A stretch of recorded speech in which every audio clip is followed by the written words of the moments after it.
Welcome, welcome. Hope everybody had a wonderful week. Um, we are going to be talking about some strategies and techniques with Matt and Jeff here. Um, those of you watching, we're going to kind of run this like a round table. We're going to bring them in, and we're literally going to talk fishing. So if you got any questions or comments or whatnot, please put those up there in the comments, and we'll answer them on the way. So let's go ahead and get Matt and Jeff on the show. Matt, Jeff, how are we doing this evening? Doing Hey, my good. man. Good, good. So both y'all are going to run full season with West Texas this year, or what's the plan there? Yeah, we'll probably run everything but OHIV. Just that's our only conflicting event of the year. And the only reason we would not go to that is because the OHIV event for West Texas is on the Z event and slash Nation Double Dip in May. So, kind of schedule wise, yeah, we're going to be playing out, I don't know, 5 or 6 events for them of their total, I think. I think they have 7, honestly. So.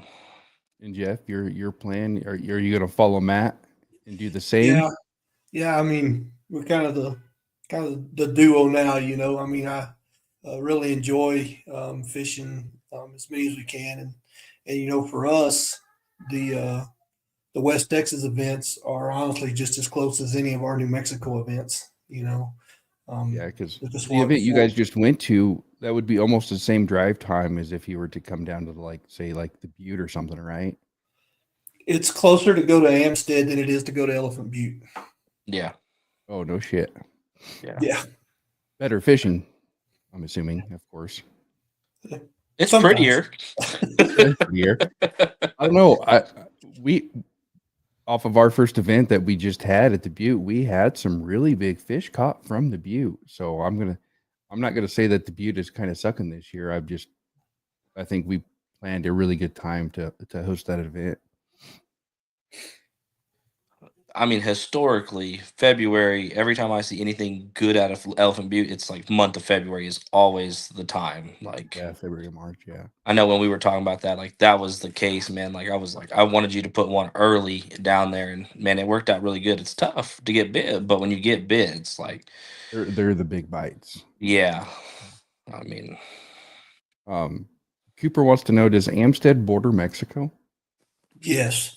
Yeah, as a matter of fact, in the rules, it told us that we could only fish on the American side. So when you get to where the dam is, the center of the Rio going up is the United States Mexico border.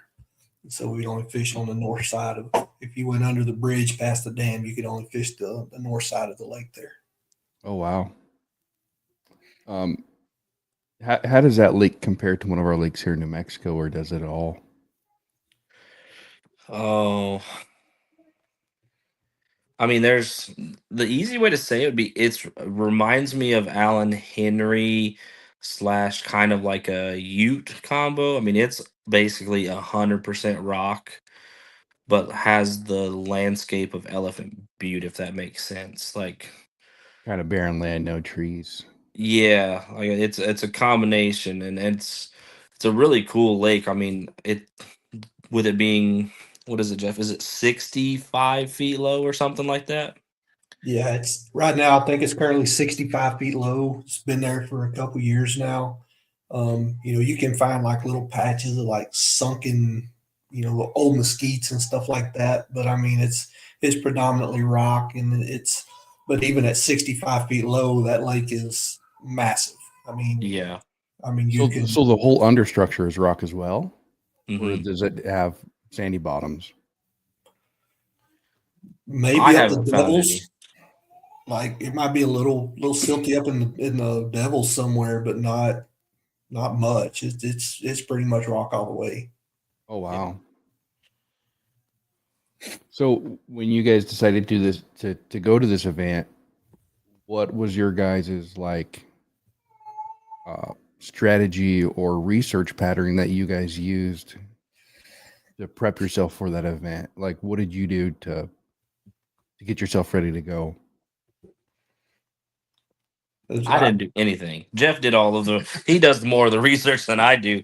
I, I mean, for me, all I wanted to do was like, because with it being so low, the hardest challenge that we have going to Amistad or Amistad, however you want to say it, is there's 2 legal launches that have physical ramps in the water. So I mean, this lake probably has close to 20 ramps when it's at least another 20 to 40 feet higher.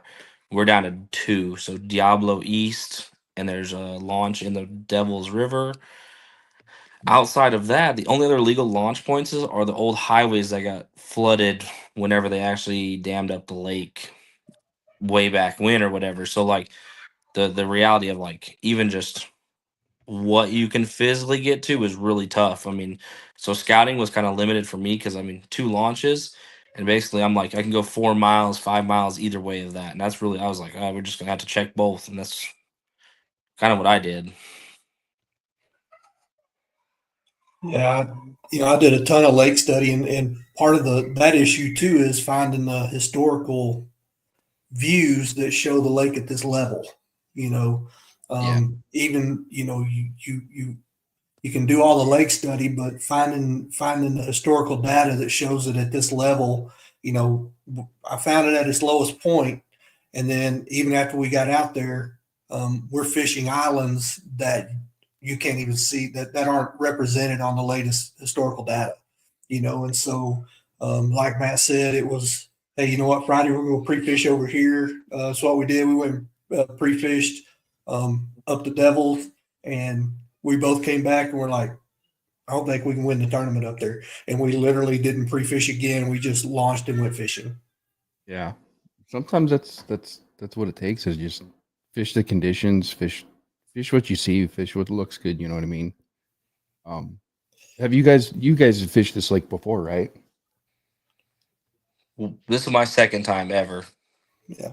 So any of the stuff that you're like, hey, that after your pre-fish, you're like, hey, you know what, let's just go fish a little history. Were you able to do that, or you're just like, what did you do? Like, did you follow wind? Did you follow the birds? Did you follow bait balls? Like, what led you to your spot, or you just started covering water? For me, I ran history, and I say that very vaguely because it's kind of like our lakes here. I mean, like you remember that tree that you caught a 5 pounder out of, and you go to the lake and you look up and it's 60 feet on the bank, and you're like, well, that tree ain't gonna do nothing for me. Kind of that way. I did run history. There's an old railroad, like where I broke down my area. There's an old railroad track that goes through the middle of the lake, and they dug out basically through rock canyons and bluffs, and like so it had kind of like these man-made points. Each time there was a channel swing, that railroad would go through it. So I was fishing the points on each side of the railroad.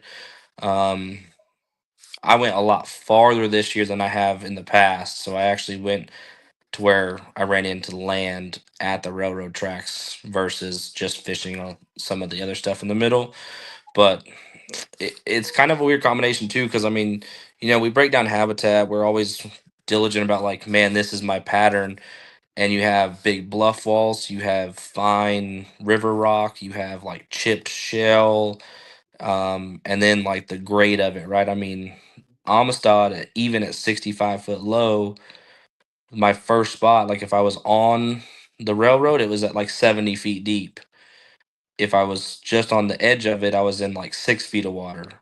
So like I mean, like there's like extreme depth changes at a very short period. So I mean, it makes the lake tough to pattern, but I mean, for me, I had to find a little bit more of like the shale rock with a transition. If it went bluff wall, they weren't there.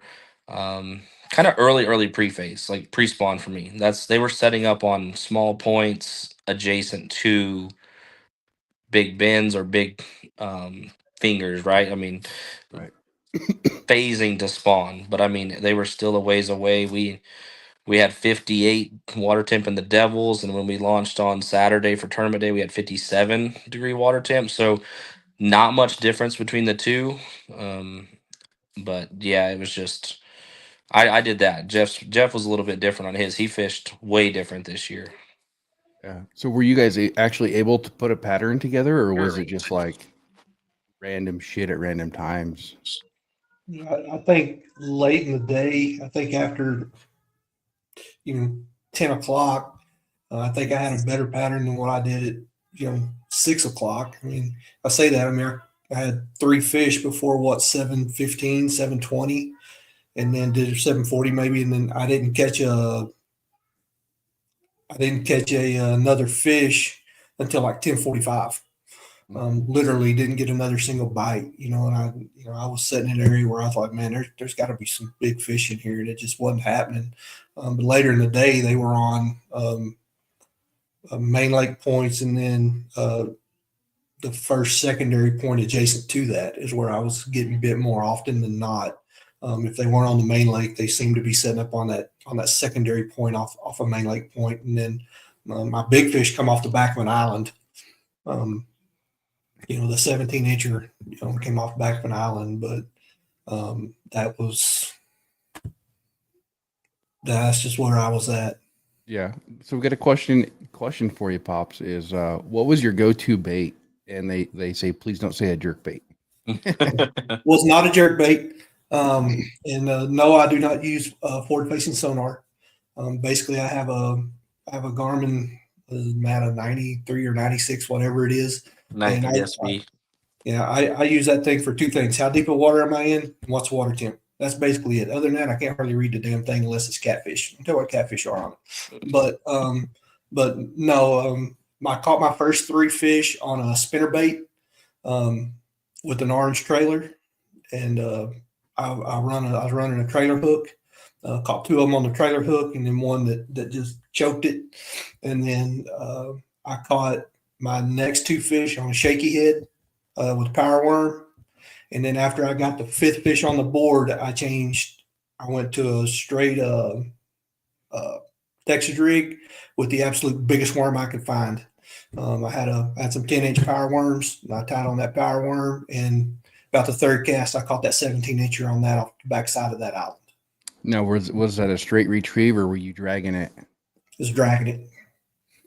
I was slow rolling the spinner baits first thing in the morning, and then but unlike some other people I talked to, and even unlike Matt, every fish I caught on the shaky head and on the power worm, on the Texas rig, they hit it on the fall. Every single one. Never worked the bait one time. When it hit the water, if they didn't hit it on the fall, then I didn't get bit. I'm gonna touch it. Not once. Now that power worm, was that one of those power bait ones that are pre-scented? Yes. Do you think that helped you with your bite, or do you just think it was color presentation as it fell? I don't know. I mean, I hate to say. I mean, I'm pretty much a straight power bait guy.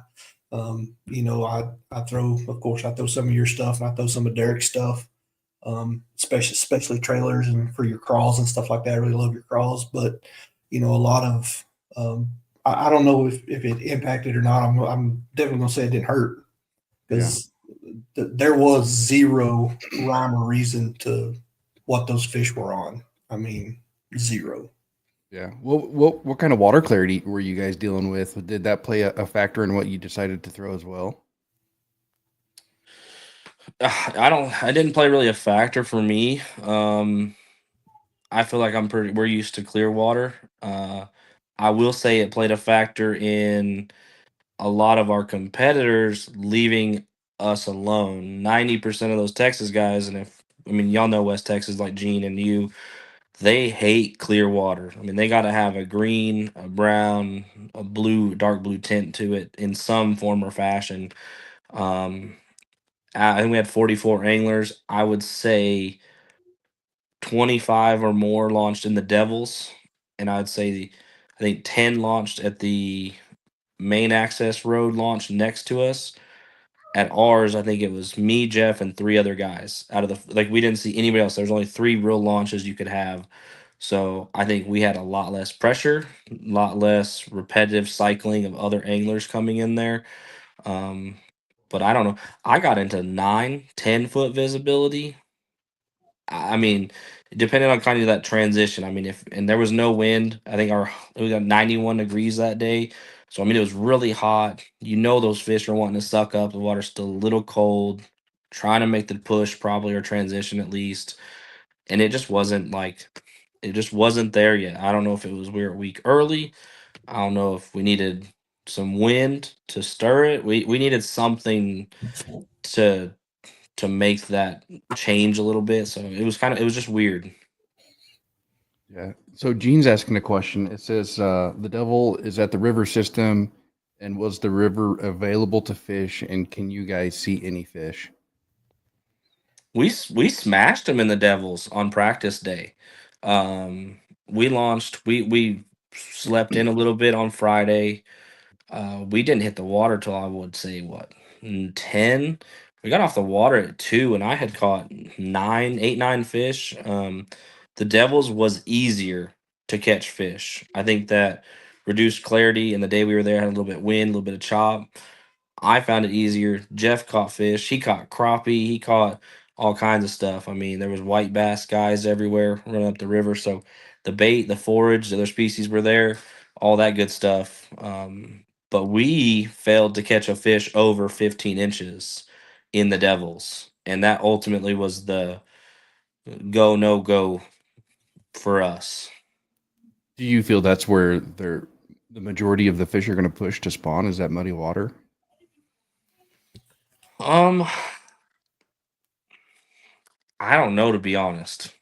I it's kind of weird because the Devils is an ultra clear river system. So Devils is a spring fed system, kind of there in that western part of tech, like central western Texas, and you can see every pebble, every rock, every inch of the Devils. But I think the transition from where it goes to Devils to Amistad, the mixing of that two water column, I would call it a chalky color.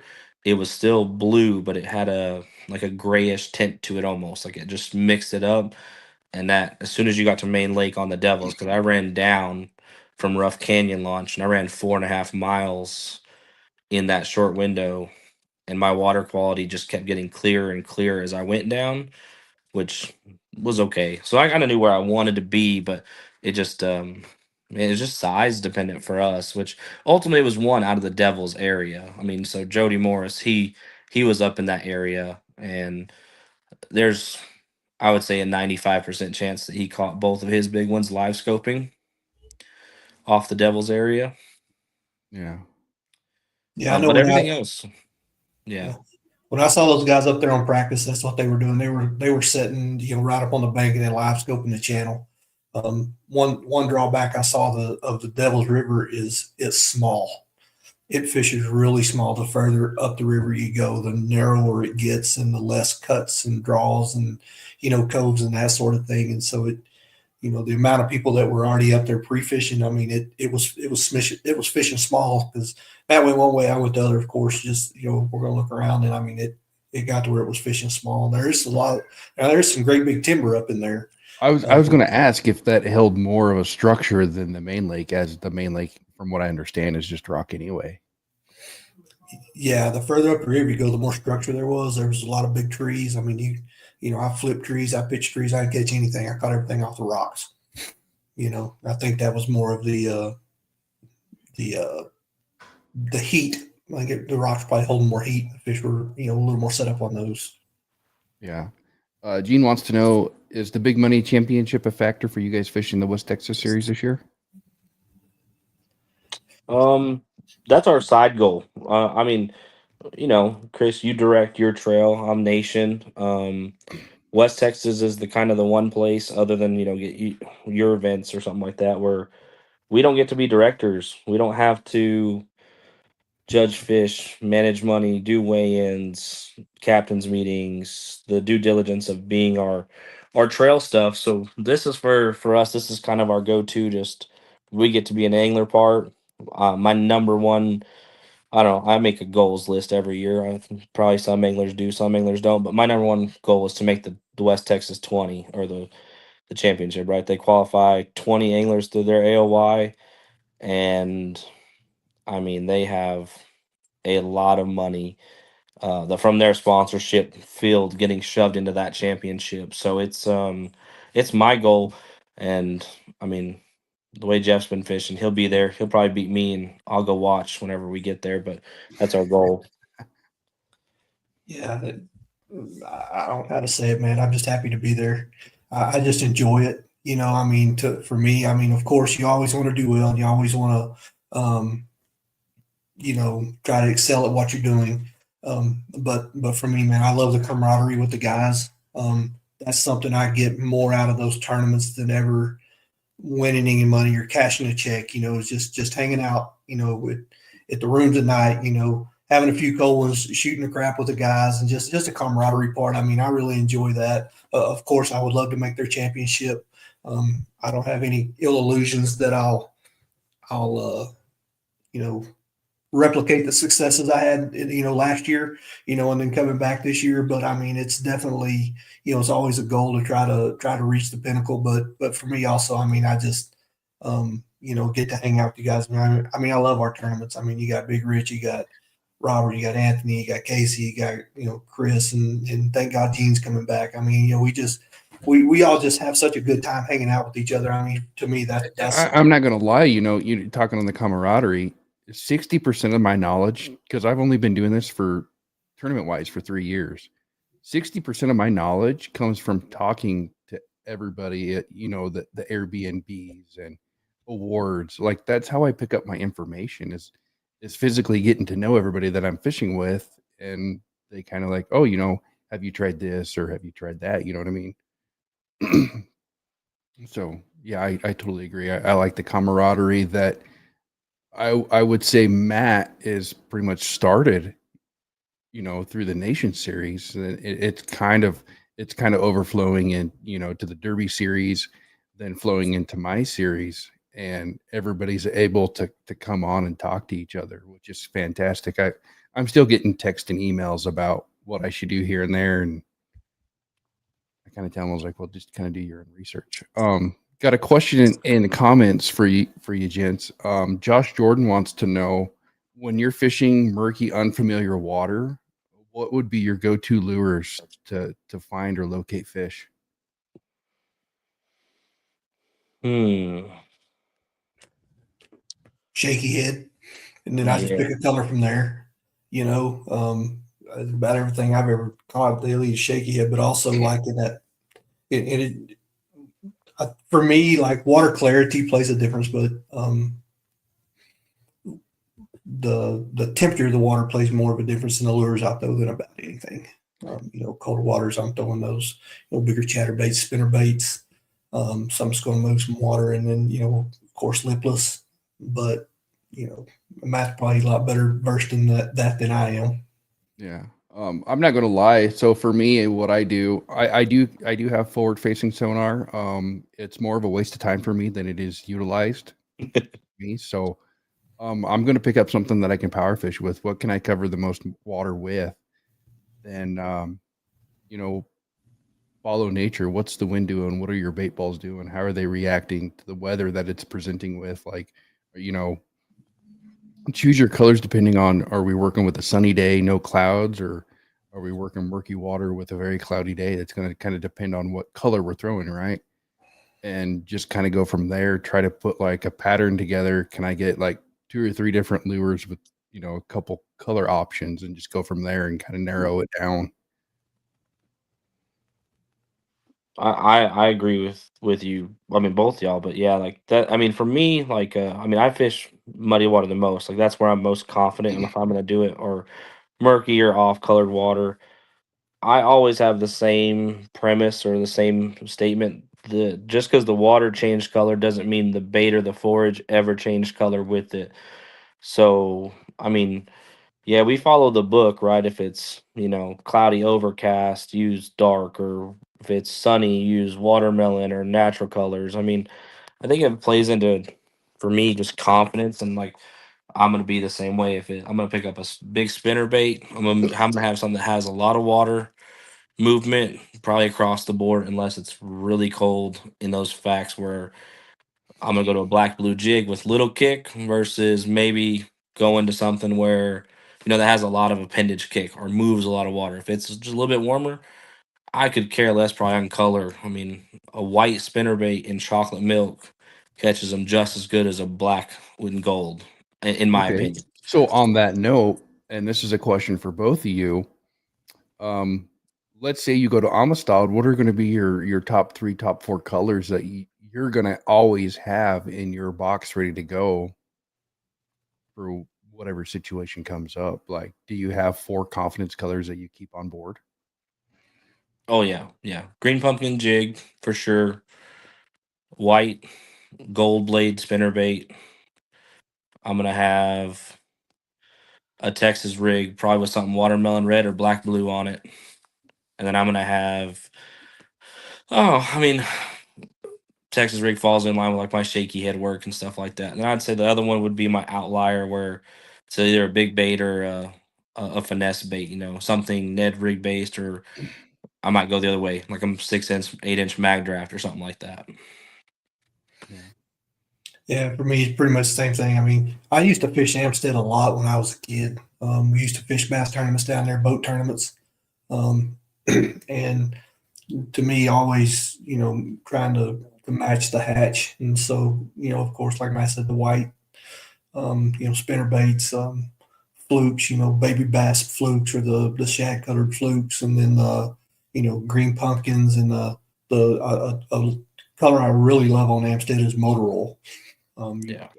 Motor oil's always been really good on Amstead for some odd reason. I mean, so that for me, that's when I go to Amstead, I know for a fact those are definitely getting put in the water at some point. It's funny you speak of motor oil. I've got a customer down there. All he orders from me every year is 500 7-inch lizards and motor oil blue. Yep. Yeah, I don't know what it is about Amstead, and OH Ivy used to be like that. I mean, Yeah. we would go to OH Ivy with 10 packs of 7-inch motor oil power worms, and we'd come home broke. I mean, Ivy used to set up just like that. But Ivy has changed so much since I fished it 20 years ago. And I think a lot of what we're saying in tonight's podcast, we're going to Ivy for Nation. Almost all of us will be there. What we're saying applies to both, because the only difference is Ivy has buckbrush everywhere because it was so low for so long that everything was foraged over. And now you're going to be flipping and you're going to be inundated with an excessive amount of cover, but it's still rock based. I mean, almost all of OH Ivy is going to be rock based and clear water. Like when we get there, people are going to be thinking dirty West Texas. You might see 15, 20 feet if you're in the Concho, and 10 on Main Lake. Very possible. Yeah. The guy in chat fishing wants to know, did you guys have any other goals for this year? Yeah. Go ahead, Matt. No, go ahead, bud. Mine are always, my first one's always a double digit largemouth. Break my PB smallmouth. Qualify for state in our trail. Win a national tournament. Top 20 in the WTKF series. And then, that's probably it. That's my goals this year. Yeah, I think for me, definitely want to qualify for our state championship. I think that's pretty much going to be the top of my list. And then, I always never want to finish out of the top 10. That's always my goal, is I want to be in the top 10. And if I don't break the top 10, I want to be in the top, 50% of the field. That's always one of my goals, is I never want to finish below 50% of the field. And so I always want to try to be in the top 50% of the field. And then, like I said, I really always want to try to break the top 10, and so that's always my goal going to those tournaments. If I'm in the top 10, that means I'm normally 1 or 2 fish away of being really, really good. That's where I want to be.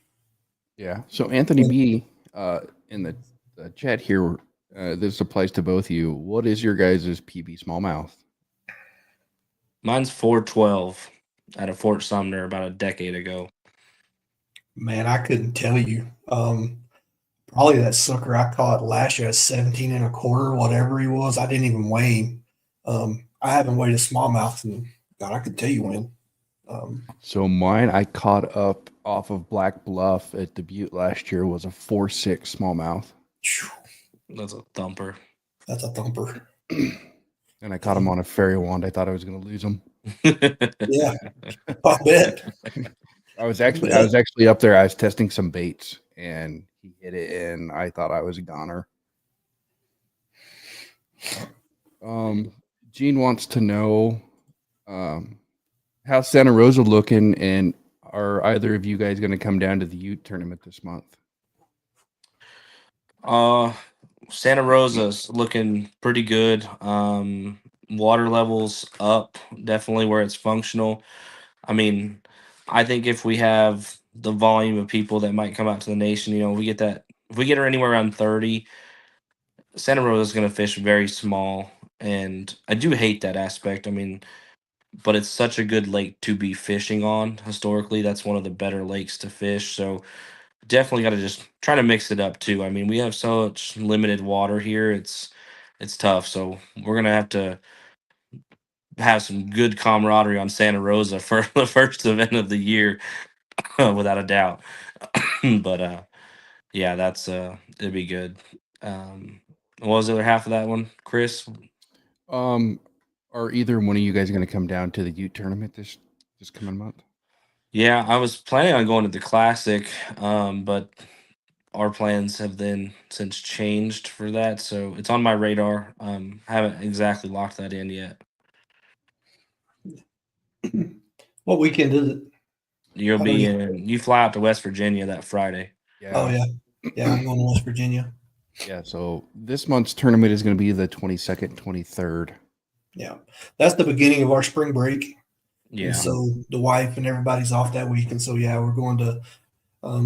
It was basically I had to choose. Like I'm going to miss one of the 2 weekends, so we're going to fly out on like a Saturday morning early, and then we fly back on Thursday, and then we fish in that. We're going somewhere that weekend. That next weekend, Santa we'll be Rosa. back Santa Yep. Rosa. And the reason I kind of set my schedule out the way that I did is I wanted to get my season or my series done prior to everybody else getting their done. And my thought has been confirmed off this first tournament that I have directed, because that is such a pain in the ass. I'm in the boat with you guys. I'm going to let somebody else run it, and I want to just go fish, the Nation Series as an angler and not have to be like, oh, I got to go judge fish, or I got to go help so and so because they're stuck in the middle of the lake, or whatnot. Yeah, I mean, I'm not a tournament director, but I mean, I just go fish wherever I go. I don't even care. I'll let you big dogs handle all that. Yeah, thank God Jeff is very much like a go with the flow kind of guy, because he doesn't like me because I'm like, oh, I'm director. I got to be over here at like 4:45 a.m. Like, you got to get up at 4 with me. And he's like, it's too damn early. I'm like, well, yeah, we got 2 hours before we go fishing. We got to go direct. So come on. Yeah. So, yeah, and like I told you on the phone, what was it, a couple days ago, I was like, props to you, for to go out there and to be able to fish and direct at the same time. That is such a pain in the butt. Like I don't see how you're catching fish. well, I mean, it's I've been doing it for, I mean, hell, that's the other part of this whole scenario is we started this venture, and Philip and I did this in 2016 and 17. I mean, it's been 8 years I've been doing this. So I mean, I think the hardest integration is the Tourney X, and the hardest part of like kind of what we have, like we've molded it, and I think that's really good because consistency across the trails and the brands, that makes it better. Anglers get better. Um, you know, I think you'll see a big difference between your first and your second event, just because you had a little bit of a different format change. I think things, and it was the first one people broke out the kayaks for the first time in the year. Lots of things break. You got rust to burn off. It just never goes well. Um, but you'll see a big difference, I think, in your second one versus your first one. But man, you're not wrong. I mean, when you have to answer 30 or 40 calls to correct fish or judge fish, it definitely detracts from your day. and it's something I'm used to at this point, but it's tough because you never really all the way in the zone. You know what I mean? Like being an angler, you just when you get on something, you want to run it and focus. But like, oh, director moment, let me Yep. stop what I'm doing. Yeah, you're sitting on a good pile of fish that want to bite, and you're sitting there talking on the phone about a guy that's got a mouth that's cracked and he can't figure out how to shut it. Exactly. Yes. Like, or I mean, my favorite one is when someone calls me to question a fish that I've judged and they disagree with it, and I say my camera's better than yours or my application, because as a director, when you have Tourney X as the judge, what we see versus what an angler can see is exponentially better. Yep. And it's like, oh yeah, like getting those calls are my favorite on the water.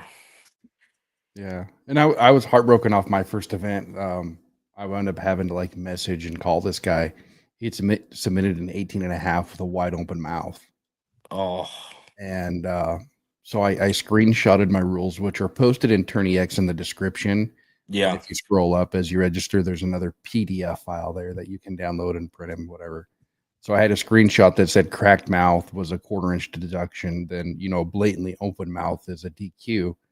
So I wound up having to call this gentleman and say, hey, that mouth is blatantly open. Like, do you still have the fish? Do you have another picture? Like, what's the deal? And he goes, I don't. I released it. I was like, well, unfortunately, due to the rules, I was like, I have to DQ that fish and I can't judge it. I felt kind of shitty, but it's right there in the rules. You know what I mean? Yeah, and I will say, I think that's like as a director and the camaraderie of our state as a whole, I hate judging fish. I hate it because I hate those calls and I hate those text messages because I do feel bad, but I always have to do the whole this is your director speaking kind of like, moment. Like I'm not your friend at this moment. Don't be mad at me. And then I have to like, switch hats real quick and be like, sorry, buddy, that sucks. Click. Yeah. Yeah. It does suck, like I've been there, done that. You've done it to me, be like, bro, it's open. Like, sorry. Like we're good friends. We're pretty much family, you know what I mean? But Yeah. when it comes down to it, when we're in the tournament, I have that mindset, you're the director and you have that final decision. And I had to put myself in that same place, be like, hey, you're running this tournament. If you allow that for one angler, now you're gonna have to push that through the whole series.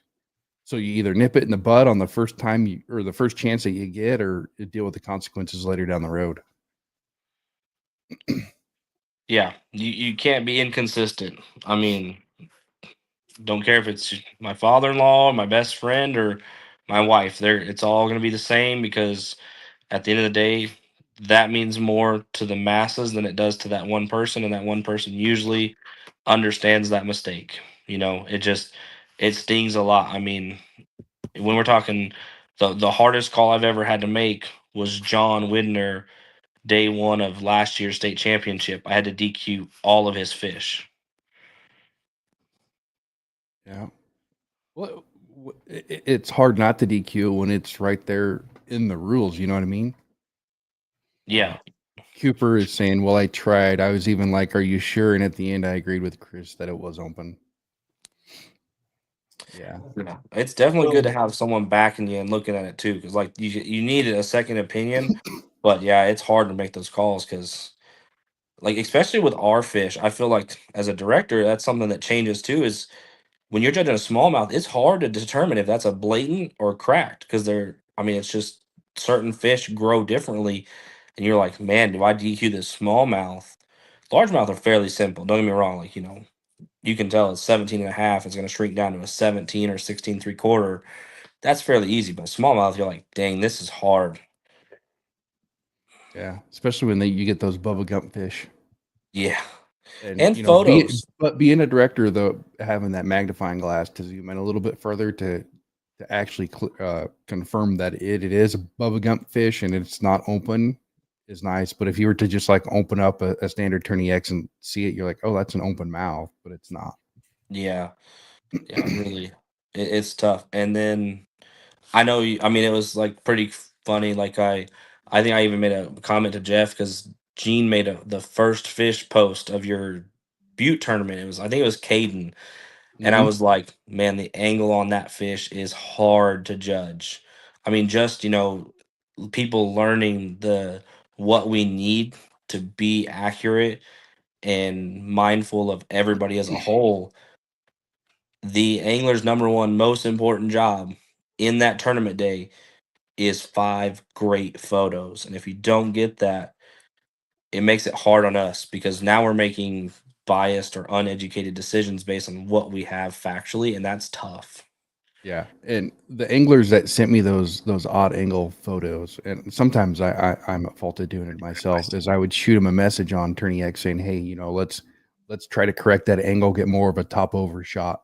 And after I sent that message via Tourney X, all of their additional photos were way better than the first one. So maybe Yeah. they were out of practice, or they were just so excited to get that first fish after 15 hours of fishing.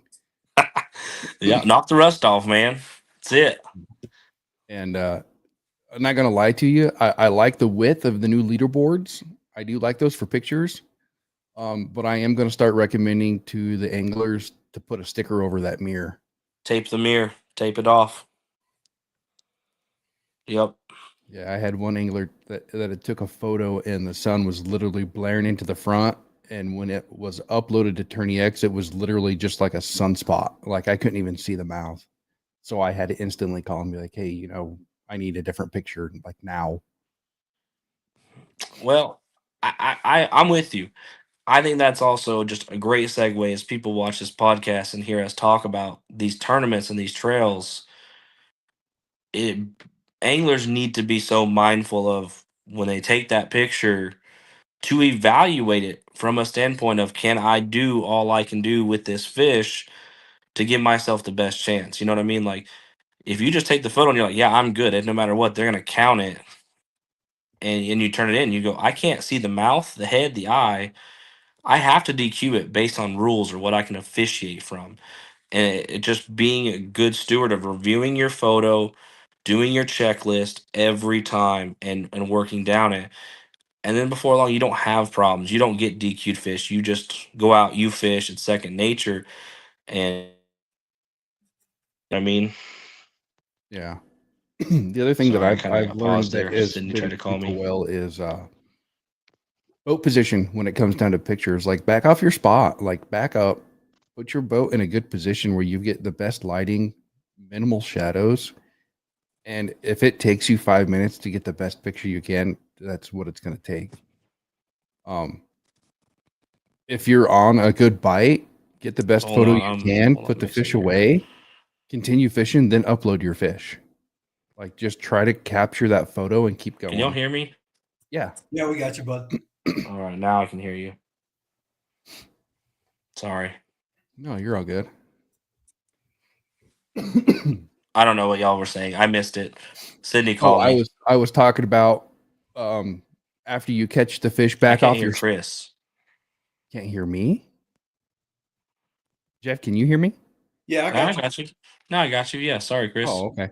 So what I was saying is, after you catch that fish, back off your spot and learn good boat position. Like get out of the straight sunlight, adjust Yeah. your shadows, get the best picture you can. If you're on a good bite, get the best picture you can, then go back to fishing. Once you lose that good bite and you've got that little bit of downtime, then upload those fish. Yeah. And the only other advice I can give with that is take multiple photos, but don't do the same photo. Like move your hand in a different position. Like take your hand off if the fish is really calm, put it back on. Like make sure the board's tilted down a little bit if you need to make sure that mouth is like staying closed. Like just changing the 3 or 4 photos, you're gonna have one of them. If one of them gets DQ'd, you're gonna have another option because you did the steps 3 times. Yeah. And the biggest trick for me that I got myself into last year is before I took a picture of my very first fish, I would take a picture and I would hold my finger up like this, take a photo, Yeah. click one, then I would take that series of photos for the first fish. Then once I released him back in, I would take another quick picture of my 2 fingers up for number 2. So Yep. when I caught that next fish, I would have a break in between those fish. Then I could, either put the best photos into a folder or just upload. Some of the uploading was tough, especially Ute and Conscious, because for some reason Verizon hates us up there. Yeah. And you could just at the, with an hour or two to go, you could put those your best 5 in a folder and be ready to submit when you got in good service.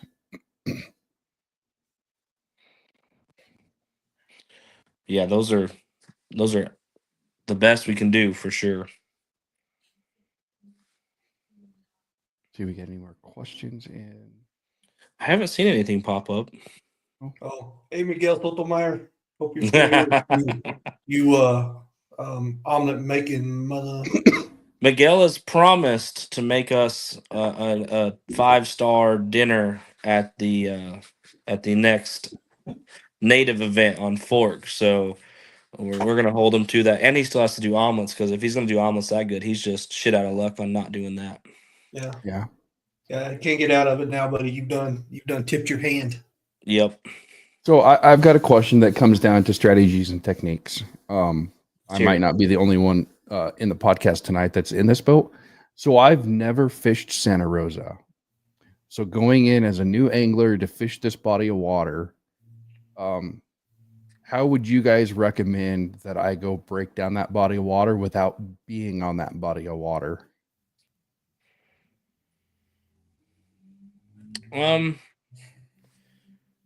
It's hard. I mean, for anybody new, because I mean, like, even Navionics or these topography map related platforms have very little / very inaccurate depth charts, is the easy way to say it. So, like, I mean, funneling it that way is hard. For me, it's going to be looking at transitions and points basically that change over time, like looking at water levels and comparing that to like USGS data to see where my water levels look and like what the fluctuations are. I mean, I might ultimately try to pick a year where I go pull water data and have Google Earth as close to that level as I can, and then break down that water, right? And then I bounce back and forth. Also understanding it's a river fed system, right? Like I mean, I'll give away tips and tricks on that. I don't care. The dam end of Santa Rosa is always clear, right? If you're going up the river or near the river, it's always gonna be a dirtier chocolate milk type of fishery.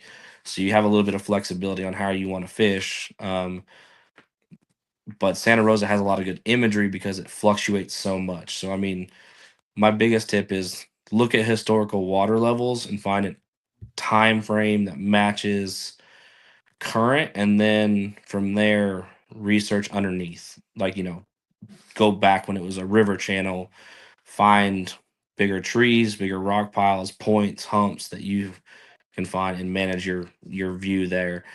Overall it's small, so I mean, you're going to be able to fish a lot more of Santa Rosa than you think in a day for anybody preparing to come to Santa Rosa. And I can tell you, if you'll go to Google Earth and click on like the very first imagery that they have, you can absolutely just do it where go through all the images, and you'll see all of Santa Rosa, because it goes from like nothing to flooded. Yeah. How is the water level there now? Are we on a good positive side, or are we kind of like in between, like being low and full? We're on the positive side of it, I think. I mean, I fact checked a little bit. I called Santa Rosa the other day, and then I had John Widner. He went by. A good indicator is like there's a main creek channel, and like when it falls off, it looks like a river, and when it's on top of that, it's a looking lake. So, so the information I got is the water level is up, and it's at a good place to what I would say this is normal when we're there, like for what we historically have done. It's going to be really good. It's just, I mean, we are going to be tight. Like, there's a lot of fish in Santa Rosa, and there's a lot of big fish. I mean, Santa Rosa historically puts out the largest stringer of our events in the past. So, I mean, it's got a good population of big, largemouth, and smallmouth. Is that because it's overlooked, or? Yeah, definitely overlooked. Very little recreational activity on it. I mean, it's just so hit or miss on that body of water. Like people go to Conscious over their own lake in Santa Rosa.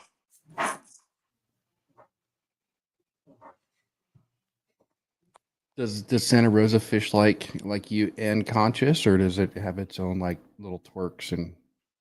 Similar to Ute, more like a Ute. Same watercolor, same vegetation. Okay. Coop wants to know is so this is a qualifier for the top 3? Correct. If I'm not mistaken in my own rules, Gene, and I know we all reviewed the rules, but I think I made it a 10% qualifier. So I believe if I did it correctly, or if I played it out that way, where if we get 30 people, 3 qualified, 22, 10, 1 kind of thing. I believe it's 10% of the field runs is an audit. So each event is a qualifier for New Mexico Bass Nation Series. With the 10% being automatically qualified. And then from there, you got to fish 3 events out of our series to also qualify for state. So you get either or option. And what I'm sorry, what was the qualification to get into our state tournament? How many events So was that? 3. 3. Yeah, last year was 5 of 6. And I think it hindered us a little bit, but only by 1 or 2 anglers in all reality. This year, I wanted to make it a little bit more accessible to us, especially with us doing a Texas swing on 2 events. That might be a lot for somebody. We're just trying to break up the 5 lake rotation essentially, mix it up, merge with West Texas for the Colorado City Roadrunner. So I think 3 is the perfect number. I agree with that 100%. With everything going on, funds are tight. That makes the most sense. Because I've talked to a few anglers that are going to follow your series this year, and I know for sure they were telling me they're like, I can't do the Texas stuff; it's a little out of reach, but I'll be able to attend the rest, which will keep them in play. You know what I mean? Yeah, and you know what? I have no. I hope that as many people can go experience West Texas as possible. If Friday is unrealistic, I still think you could consider if you had a choice and you could do the double dip. Saturday is the big one because I mean that Roadrunner is going to have 40 to 60 anglers in Texas. They're going to give out thousands of dollars. And if we double dip on top of that, we're going to be also 20, 30 anglers, hopefully, because I'm classifying that as an open. So West Texas guys can go into our event as well. It's strictly being classified as an open on all of my paperwork. So I'm hoping we pay out $3,000 or $4,000 as well. So I mean, I want the investment to be there for the anglers, and hopefully that's lucrative for them. So I mean, if you can't make Friday, if you can make Saturday and get over to JB Thomas or something, you might have a shot at it, right? Everything's virtual. You don't have to meet in person. It's the closest drive to everybody. And last year, the dude that got second caught 4 fish for, I think, like 83 inches out of JB Thomas. Oh wow! And I mean, he lost one that was another like 25. So he should have had like 107, 105-inch stringer, but he still got a top 3. Yeah. Well, Terry Dort said he's late to show up to the show, but he'll be there for both Texas tourneys. So you got one angler from Colorado going to go to Texas with you. I know quite a few that have said they're going to be there, so I'm excited for that. Yeah, I find it amazing that some of these Colorado anglers are abandoning their trail and have adopted New Mexico as their main 2 fishing trail, which is amazing. Well, I think it comes down to, like you and Jeff said, man, we started something that the roots have stayed intact, the camaraderie, the relationships, and being there for one another. That's why we do well. Yeah.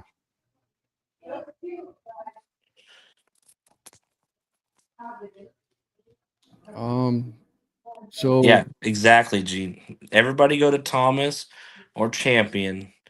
Everybody do not go to Oak Creek, okay? Just don't go there. So Matt, to clarify, so my event coming up, the 22nd, 23rd, is the weekend prior to the nation's first event, correct? Correct. Yeah. So it's Yeah. That's weekend the to only weekend. one where we ended up going back to back on. I know we tried to work schedules to space a little bit so people didn't have to like pick or choose kind of thing, but it was tough to squeeze it all in together. Yeah. Well, I'll definitely be there for sure. My stuff will go live either tonight or tomorrow for Tourney X for the Ute event. Is the nation stuff on Tourney X already live to sign up for? Yeah, everything's on Tourney X for the entire season except the state championship. If you're reading details or evaluating everything for Nation, please ignore the Colorado City Roadrunner details as those come directly from Jody, and we will not see those till probably the first of April.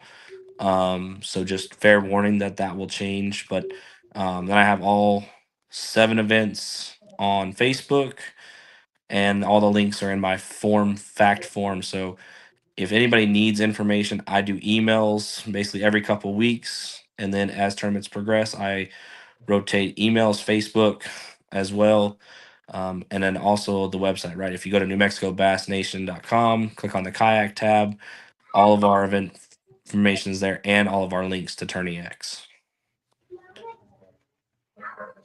Very nice. What another dumb question? Were the entry fees increased this year for Nation? They were not, so I still think. I mean, I liked the number where we fell last year. We didn't have a event last year where first place didn't pay over $1,000. So that 107 entry fee is still where we fall. 10 of that's committed to Big Bass. $8 or $9 is total in like fees breakout. Right, Tourney X and PayPal administrative fees that they take off the top, and then $86 goes directly to the main pot. So 100% payout. There's no cuts, no reserves, no championship funds, nothing pulled out of that. So 107 for each event.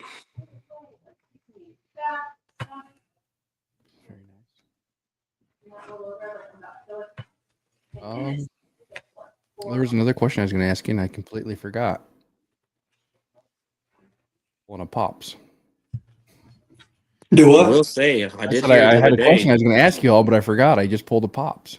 Nah, yeah, don't do that, man. You're too young for that. What I was going to ask you before we get off here, I was going to ask you guys, what is one tip or trick that you would give to the audience watching right now before we leave when it comes to, let's say, a rigging technique that you What?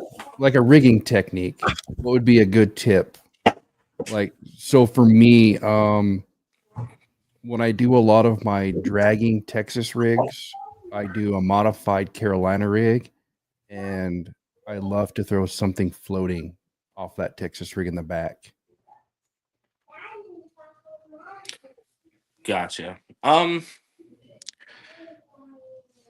Man, my rigging is tough. I'm pretty straightforward with that stuff. My biggest one is learn to throw a jig. I think there's a very vast amount of people that don't throw a jig enough, right? They say it's a little bit too different, but I also think if you're talking rigging, when you talk jigs, I mean that's an art within its own self.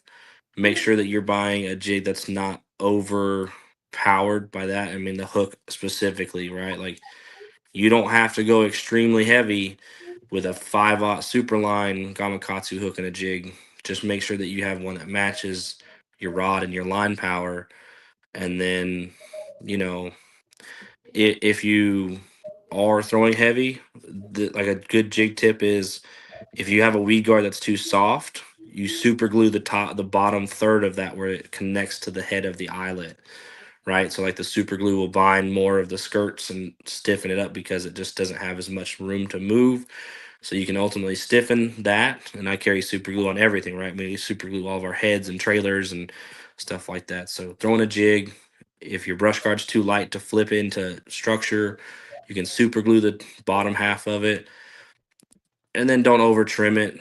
I mean, a lot of people say trim it as short as you can go. I don't do that, but throw a jig, get the right size wire for your rod and reel combinations and put it in your hand, and you'll win more money. I guarantee it. It's a good tip. I use it, but I've never thought of, actually mentioning. I thought that was kind of secondhand knowledge, but that's great. Yeah, I don't. I'll be honest with you. Like I'm as standard and straightforward as it comes. I mean, I don't really, as far as rigging goes or anything like that. I mean, I just have about 3 or 4 baits that I'm supremely confident in, and those are the ones I run with. Yeah. I feel like no matter, if I give anybody a tip on anything, it's like you just pick what you're the most confident in and go fishing, because you ask, everybody that was in that West Texas event, they asked everybody, what'd you catch your fish on? No one person said the same thing. Yeah. Not- Comes down to not- that confidence level. I agree with that, because we had an angler last year that was having trouble catching fish, and I finally just pulled him to the side and I said, I want you to do me a favor, find 4 techniques and 4 rods, hone those 4 techniques down until you're super confident with them. And I said, then start adding stuff to your lineup. I said, until you get those 4 down and start catching fish, if you keep doing what you're doing, you're not going to go anywhere. And now, he's placing, real close to the top 10, or if not in the top 10. Yeah. And that's one thing is it's like, it baffles me watching Matt fish sometimes, because, when we fish the river over here, which if you guys ever get a chance to come down and fish the river with me, we'd love it. But, we catch some absolute smokers out of there. What we had 20, our best 5 the other day was 26, almost 27 pounds. Was that what it was? 20. I think it was 24-1 on our best What it 5. was? Yeah, 24-1. I mean, we had, but like I watched this guy fish a jig and just catch them one after another, and I'm fishing a jig and I ain't even getting touched, and then I'll throw on a freaking shaky head or a Texas rig, and then I start catching many as he's catching. I mean, it's just way that guy fishes a jig, I don't, I can't even explain it. I mean, it's crazy to see, because I damn sure can't do it. Like I can't. I mean, I catch fish on jigs and I fish jigs, but is it something that is going to be the first rod I pick up? Absolutely not. I'm a very like, if I go buy something, I'll be, oh damn, that's a good place to throw a jig. Then I'm going to pitch a jig. But the first rod I pick up is not going to be a jig rod. I'm not super confident in jigs. That's one of the techniques that I'm working on honing in. I'm not saying I'm catching big old fat 20s on them, but I'm no longer catching 12s, which is an upgrade. Yeah. Another question before we get out of here. I'm sorry, guys. Oh, you're good. What were your guys' final positions off that West Texas event? I got 8. I got 5th. 5th. How many anglers total were you guys fishing against? 44. Yeah, 44. 44 anglers. And So- I'll be honest with you, there was one difference between first place and 9th, 8th, 9th, 10th. Yeah. First, you just take first out of any equation, and you look at him as the outlier. Second through, I don't know, 30th was dictated by, did you catch a 15 or a 16? That was it. Like So me, 1 inch difference. you look at, there were 26 limits caught, I think. I don't remember the exact numbers, but like if you look at like the 2nd, 3rd, and 4th place guys, one had like a 20, a 23, and something else, and then I had a 17.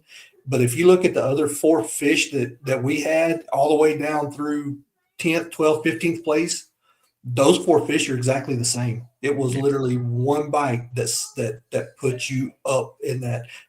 So I'm telling you, I got lucky and caught. I think it was a 17 and a half, and I called a 13 and a quarter off the bottom. That was the difference. Period. Was that one bite? Well, hands down, isn't fishing luck anyway? Do what? Fishing's Yes. luck anyway, right?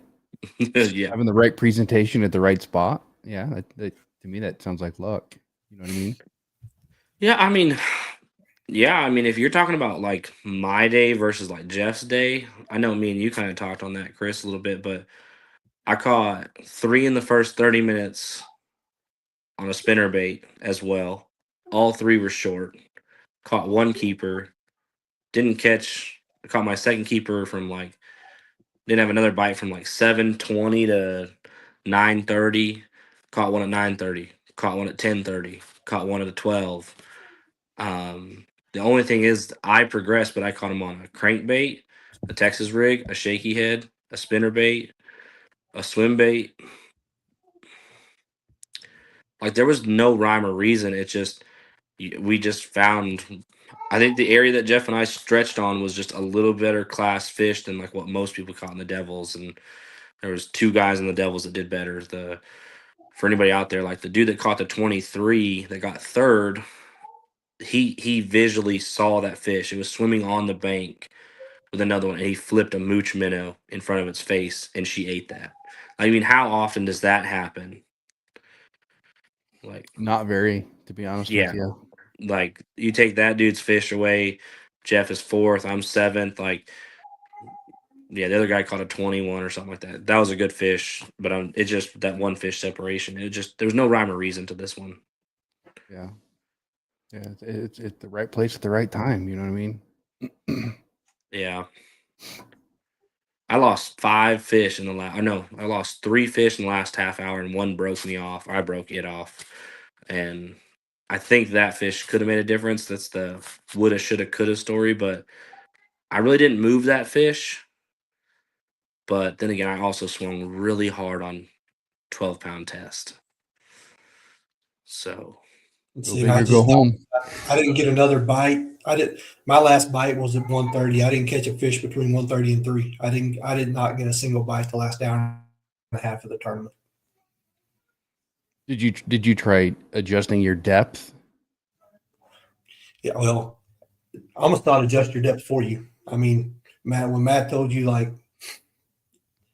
I'm literally touching a bluff wall, and I'm sitting in 82 foot of water, and I'm throwing into 3 foot of water.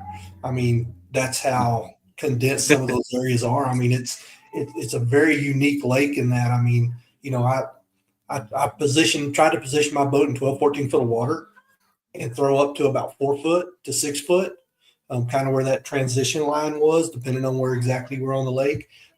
But that was, I mean, you don't know. I mean, there was one time I was throwing and I'm letting my Texas rig fall, and the next thing I know, it's hanging straight under the damn boat. I mean, it's crazy. yeah. Yeah. And honestly, I know we're here to like help people and talk about that. I think that's one thing that we did both do similarly is we had 10, 12 foot of visibility, but the penetration of the sunlight had a limiting factor, right? Like I could drop like a white bait down and see it at 10 feet, but it wasn't like great.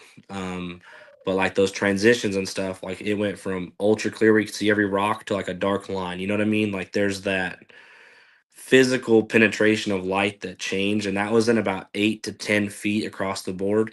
And almost everybody was saying that 12 to 14 foot range is kind of where we needed they got their bites, and that was just because that transition color. So I mean, when you're fishing clear water, not Havasu clear, that's an outlier in itself, but traditional clear water, like finding that transition line is going to be the same thing as a staging area because they're going to feel safer or more comfortable in that just a little bit deeper, darker water. And that's what we did.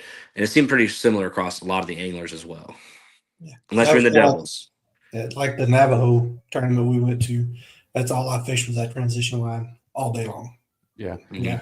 Well, with that being said, do you think a little bit more wind would have helped that bite? Kind of Mhm. break up that water? Wind and cloud cover would have been huge. I probably would Yeah. have never put a spinner bait down all day. Yeah. Because West Texas, I mean, I say historically, they're going to have you launch in the dark. Like you're fishing the first 30 minutes in pitch dark. And I think that's why the spinnerbait bite was good early, because those fish were shallow. Ones I caught, they were super shallow. But they, when that sun came up and that sun crested, the spinnerbait bite disappeared. It was gone. Mhm. So were the fish. They weren't where they were. So on spinnerbaits, were you guys throwing willows or Colorados? I was throwing double. I had a double gold willow leaf. I was split. I was gold and silver. I got into a bad habit. I've been throwing a lot of silver dollar sized Colorados on mine, and I've noticed an increase in size of fish that I catch on that spinnerbait. I don't know if it's from that blade or the thump that comes off that blade. Could also just be the. I mean, yeah, like you said, we don't ever know. Might be the not being seen very often. How many people throw that in New Mexico? Not very many. Yeah. Who's gonna wave and say hi? What's up, Bubba?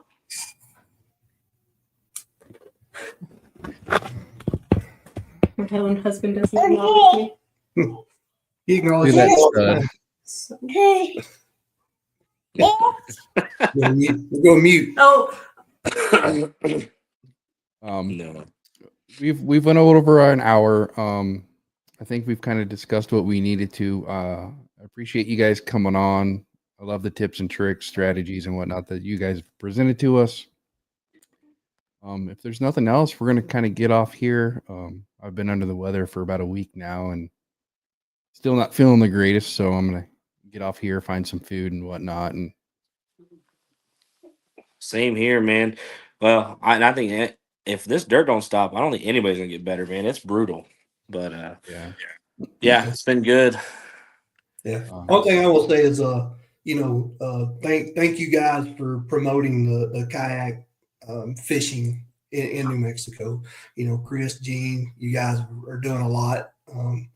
And of course, Matt, and then the Derby series. I mean, it's huge. And I really appreciate all the work you guys are putting into it. Especially all the you go to Albuquerque to the shows, and you're promoting everything on Facebook. I mean, that's huge, and I really appreciate all the effort that specifically Chris and Gene and you guys are putting into promoting the sport and getting people involved and getting people excited about it. Because 5 years ago I'd have said, shit, there's no way in hell this will ever fly. But now, I mean, it's growing, and that's due to you guys, putting in the work and doing the due diligence and, putting a face to it and that sort of thing. And so I just want to say thank you, and I really appreciate it. And I really enjoy it, and I thank you guys for keeping it going, and we're just all able to hang out and have a good time together. Yeah. And we're hoping, me and Gina talked about this before, is if we can get an event where there's 6 or 7 of us in a house, we're gonna do a podcast live and kind of do like a rate the bait or something live where all of us are just sitting on the couch and just talk fishing. Native. OHIV. Yeah. Any of them, yeah. So do it.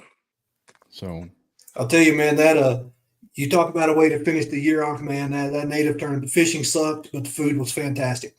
oh man, I'm still full from all that food. Yeah, that was a great time. But I'm not gonna lie, I'm only down to 1 bag left to catfish, so I'm gonna have to fix that problem. We had fish tacos last night. I can't help you out there, buddy. Yeah, we're gonna have to do more cat fishing than pre-fishing for the native. Yeah, I think I'm over pre-fishing, bro. I've caught into this bad little canoe of, like, if I pre-fish, my tournament fishing is dog poop. If I just go out and I fish the conditions, kind of fish the history, and I can put that pattern together real quick, I do so much better. Yeah, I agree.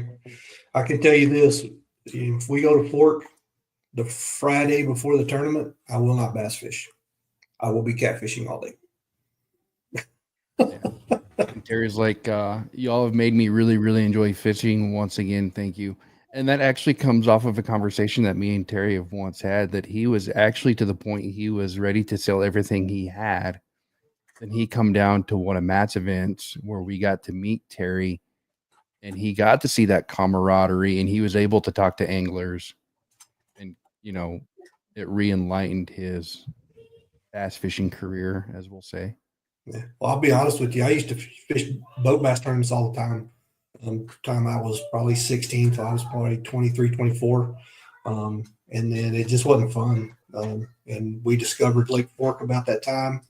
And, that was back when you could go, get sick and tired of catching 5-pounders at Lake Fork. And then we discovered, oh my God, look at the size of catfish in this lake. And I turned into a catfisherman.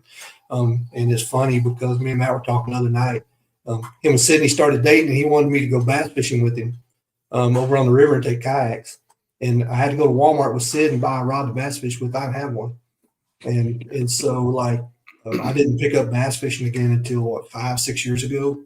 How long y'all been together now? You better know. 2018. Yeah. And so 6-7 years ago, I didn't have any lures. I didn't have any rods. I didn't have nothing, and so it's kind of the same thing, getting back into the tournament series and the camaraderie with you guys. It's done the same thing for me, and I really enjoy it. Yeah. Well, speaking of which, I know we're trying to get out of here, but I don't think I brought this up to Gene. I had mentioned it to Robert Williams. Yeah. Robert loves to catfish, right?